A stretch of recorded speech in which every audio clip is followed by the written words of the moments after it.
आज हम हिंदी कहानी के विकास के चतुर्थ सोपान, जिसे नई कहानी के नाम से जाना जाता है, का अध्ययन करेंगे। स्वतंत्रता के पश्चात हिंदी कहानी के क्षेत्र में कई आंदोलन और धाराएं प्रस्फुटित हुई, जिनमें सबसे महत्वपूर्ण नाम है नई कहानी। भैरव प्रसाद गुप्त ने नई कहानी नाम से एक कहानी विशेषांक निकाला। इसी के आधार पर आगे की कहानियों को नई कहानी नाम दिया गया। इसी अंक में नई कहानी की नई संवेदनाओं और संभावनाओं को लेकर डॉक्टर परमानंद श्रीवास्तव, डॉक्टर बच्चन सिंह, डॉक्टर सुरेश सिन्हा आदि समीक्षकों ने तथा मोहन राकेश, कमलेश्वर, राजेंद्र यादव, गंगा प्रसाद विमल आदि कथाकारों ने नई कहानी संबंधी चर्चाओं को आगे बढ़ाया तथा नई कहानी कुछ लोगों के विरोधों के बावजूद स्वतंत्रता के पश्चात की प्रतिनिधि कहानी धारा के रूप में स्थापित हो गई।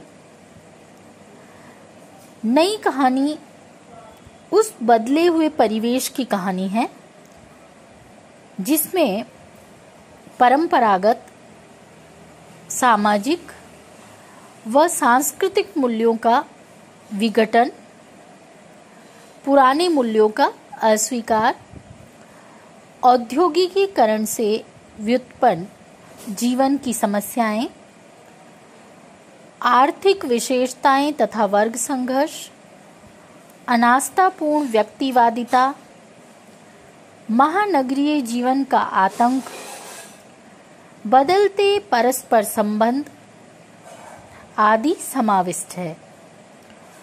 यदि कहानी में कहानीकार ने इस नए परिवेश को ईमानदारी से अभिव्यक्ति दी है, अतः उसकी अनुभूति अधिक प्रामाणिक है। उसमें ध्वंसोन्मुखी नैतिक मूल्य यानी समाप्त होते हुए मूल्यों की पुनः स्थापना, बदलते मूल्यों तथा टूटती मर्यादाओं के प्रति तीव्र आकुलता है।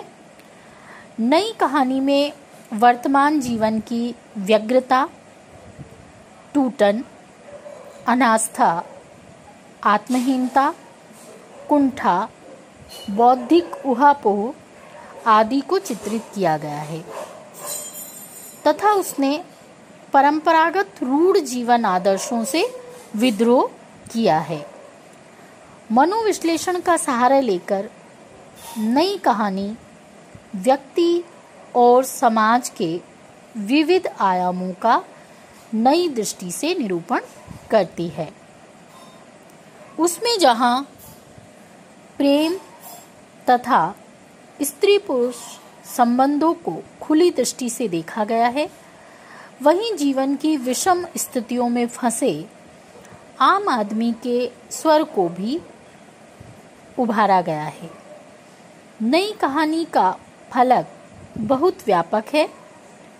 उसमें देश विदेश, ग्राम, नगर, महानगर, व्यक्ति, समाज की विस्तृत सीमाओं को समाहित किया गया है। नई कहानी की प्रमुख प्रवृत्तियों को इस युग के प्रमुख कहानीकारों एवं उनकी कुछ कहानियों के माध्यम से संक्षेप में इस प्रकार समझा जा सकता है। यथार्थ परिवेश को देखने और चित्रित करने की प्रवृत्ति नई कहानी में स्पष्ट देखी जा सकती है। धर्मवीर भारती की कहानी यह मेरे लिए नहीं, मोहन राकेश की मंदी और जंगला कहानी, नरेश मेहता की वह मर्द थी, राजेंद्र यादव की मरने वाले का नाम, आदि कहानियां इसी श्रेणी में आती हैं।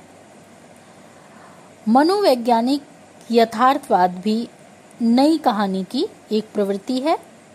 यह प्रवृत्ति धर्मवीर भारती की कहानी सावित्री नंबर 2, कमलेश्वर की तलाश, मन्नू भंडारी की कहानी तीसरा आदमी और उषा प्रेमवदा की कहानी मछलियां में मिलती है।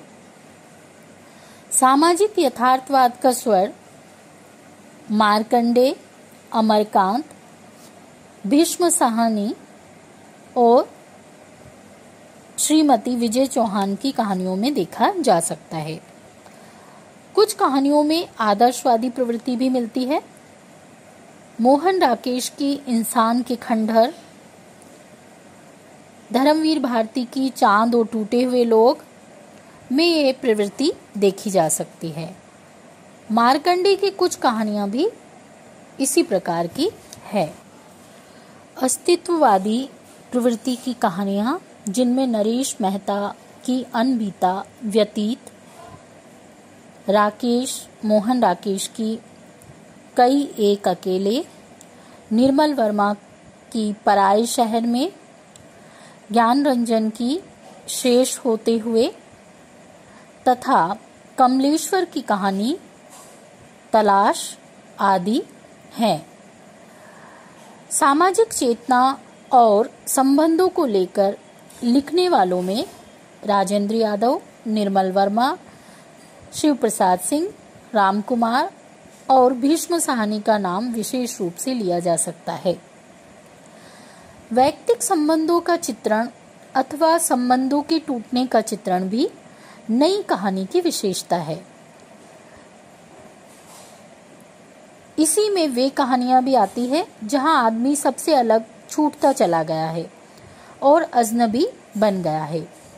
अनेक कहानियां नारी पुरुष के संबंधों को लेकर लिखी गई, बल्कि कहना चाहिए कि अधिकांश कहानियां इसी प्रकार की हैं। इनमें स्त्री पुरुषों के शारीरिक, मानसिक व आदर्श आदि सभी प्रकार के संबंध आते हैं। इन्हीं में नारी और पुरुष की टूटन और घुटन के साथ साथ विश्वास, आघात, आशंका आदि को भी वाणी मिली है।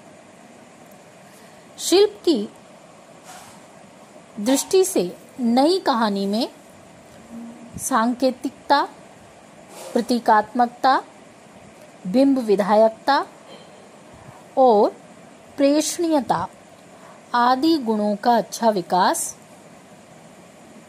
हुआ है। नई कहानी के पास जो भाषा है वे आडंबरहीन है तथा वास्तविक जीवन की भाषा है, जिससे यथार्थ की अभिव्यक्ति सहजता से होती है। इतनी सामर्थ्यवान भाषा पुरानी कहानी के पास नहीं थी।